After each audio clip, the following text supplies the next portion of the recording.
وَبِأَيِّ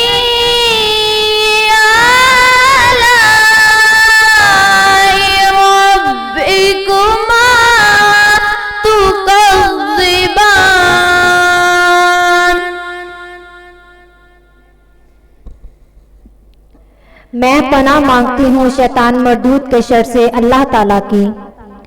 شروع اللہ کا نام لے کر جو بڑا مہربان نہایت رحم والا ہے۔ وہ جو نہایت مہربان ہے، اسی نے قرآن کی تعلیم فرمائی، اسی نے انسان کو پیدا کیا، اسی نے اس کو بولنا سکھایا۔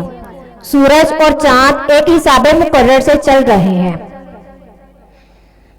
اور بوٹیاں اور درخت سجدہ کر رہے ہیں، اور اسی نے آسمان کو بلند کیا اور میزان عدل قائم کر دیا کہ اس میدان میں حد سے تجاوز نہ کرو اور انصاف کے ساتھ ٹھیک ٹھیک تولو اور تول کم مت کرو۔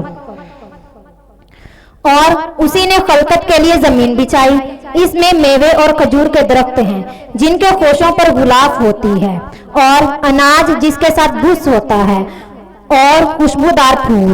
اے گروہ جن و انس، تم اپنے رب کی کون کون سی نعمت کو جھٹلاؤ گے؟ ہاں